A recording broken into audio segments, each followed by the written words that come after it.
हास्य व्यंग्य के सम्राट, यथार्थ की पथरीली जमीन से टकराने वाले, आतंकवाद और राजनीति से लेकर समाज की हर बुराई पर चोट करने वाले हरफनमौला कवि, जो कविता और जीवन के मंच पर अपने अल्हड़पन के लिए जाने जाते हैं।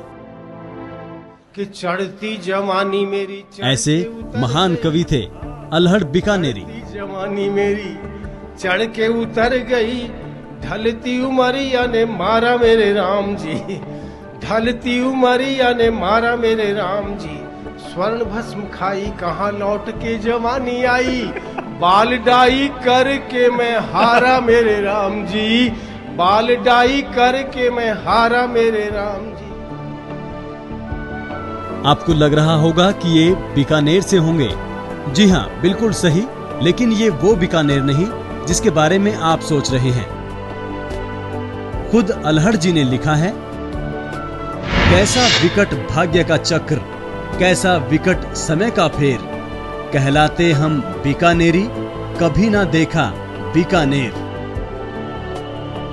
जी हाँ, अल्हड़ बीकानेरी हरियाणा के रेवाड़ी जिले के बीकानेर गांव में 17 मई 1937 को पैदा हुए।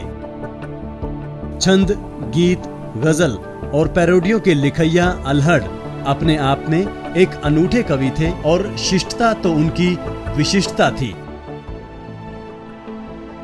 हास्य को गायन शैली में पेश करने की परंपरा की शुरुआत करने वाले अल्हड़ बीकानेरी ही थे। वे केवल हास्य के कवि नहीं थे, बल्कि गजल की बारीकियों को भी जानते थे।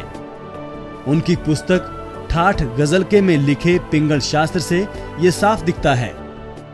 जिनकी पलकों के चमन में अल्हड़ बीकानेरी ने हास्य व्यंग्य कविताएं न सिर्फ हिंदी बल्कि उर्दू, हरियाणवी, संस्कृत और कई भाषाओं में लिखी और ये रचनाएं कवि सम्मेलनों में खूब लोकप्रिय हुई। मूड में आ तो हंसू। अब मैं अपने ऊपर हंसना शुरू करता हूँ। उनकी कविता दाता एक राम हिंदी कवि सम्मेलनों के इतिहास में एक मील का पत्थर साबित हुई। पाप पुण्य है कत्था चूना, परम पिता पनवाड़ी, पनवाड़ी की इस दुकान को घेरे खड़े अनाड़ी, काल है सरोता सुपारी सारी दुनिया, दाता एक राम भिखारी सारी दुनिया। अल्हड़ जी का असली नाम श्यामलाल शर्मा था। सन 1954 में उन्होंने हरियाणा की मैट्रिक परीक्षा में 86% अंक लेकर पूरे प्रदेश में पहला स्थान हासिल किया। उसके बाद उन्होंने दिल्ली के कश्मीरी गेट स्थित डाक तार विभाग में नौकरी शुरू की। इसी दौरान उनका संपर्क दिल्ली के मशहूर कव्वाल नहीफ देहलवी से हुआ और उन्होंने 1962 से 1967 तक माहिर बीकानेरी उपनाम से उर्दू में गजलें लिखी। उन्हीं दिनों दिल्ली के शक्ति नगर में एक कवि सम्मेलन को सुनने वे गए हुए थे। कवि सम्मेलन में हास्य कवि काका हाथरसी की फुलझड़ियां सुनकर वे बेहद प्रभावित हुए और उन्होंने भी गंभीर गीत और गजलों की बजाय हास्य कविताएं लिखनी शुरू कर दी।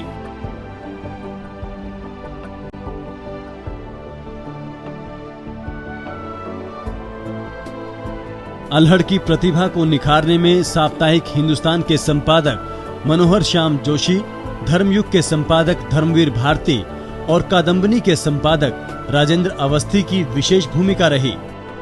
अल्हड़ की कविताएं लोटपोट, दीवाना तेज, साप्ताहिक हिंदुस्तान, कादम्बनी और धर्मयुग जैसी प्रतिष्ठित पत्र पत्रिकाओं में नियमित रूप से प्रकाशित हुई।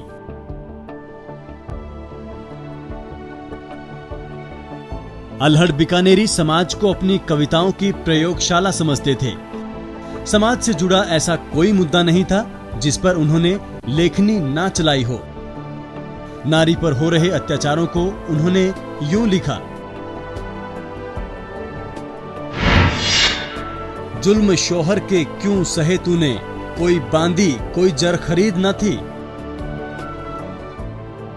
समाज में हो रही हिंसा ने भी उन्हें भीतर तक झकझोर दिया। तो वे कह उठते थे, लहू बहना ही था सरहद पे बहता, लहू सड़कों पे क्यों बहने लगा है। अल्हड़ बीकानेरी को ठिठोली पुरस्कार, काका हाथरसी पुरस्कार, टेपा सम्मान, हरियाणा गौरव सम्मान और बहुत सारे पुरस्कारों से सम्मानित किया गया। उनकी पुस्तकें भज प्यारे तू सीताराम, घाट घाट घूमूं, अभी हंसता हूं, अब तो आंसू पोंछ, भैंसा पीवे सोमरस, ठाठ गजल के, रेत पर जहाज, अनछुए हाथ, खोल न देना द्वार, जय मैडम की बोल रे, बेस्ट ऑफ अल्हड़ बीकानेरी और मन मस्त हुआ।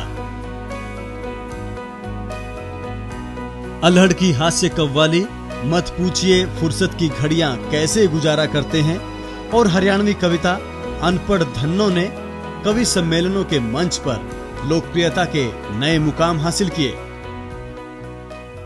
जिनकी सांसों अल्हड़ की एक और लोकप्रिय कविता अभी हंसता हूं की एक बानगी यहाँ देखिए। कलियों पे जिन्होंने सदा फबती ही कसी, जिनकी पलकों के चमन में कोई तितली न फंसी, जिनके होठों पे कभी भोले से आई न हंसी, ऐसे मनहूसों को जी भर के हंसा लूं तो हंसूं, अभी हंसता हूँ जरा मूड में आ लूं तो हंसूं। अपने जीवन के सफर में उनकी 12 पुस्तकें प्रकाशित हुई और वो जीवन के अंतिम समय तक काव्य रचना में व्यस्त रहे। तमाम उम्र उन्हें ये गम सालता रहा कि हरियाणा में उन्हें ज्यादा मौका नहीं मिला। वे कहते हैं, जन्मे बीकानेर गांव में जो है रेवाड़ी के पास, पर हरियाणा के यारों ने कभी ना डाली हमको घास। बेशक हरियाणा के लोग उन्हें राजस्थान की मिट्टी का पूत समझे, लेकिन वे खुद को हरियाणा का पूत समझते थे। हास्य व्यंग्य के कवियों में लासानी समझे जाते हैं, हरियाणवी पूत हैं, राजस्थानी समझे जाते हैं। लोगों को अपनी रचनाओं के जरिए हंसाने, गुदगुदाने और झकझोर देने वाले इस अल्हड़ बीकानेरी को उनकी 76वीं जयंती पर एवन तहलका हरियाणा सलाम करता है, नमन करता है और श्रद्धांजलि अर्पित करता है।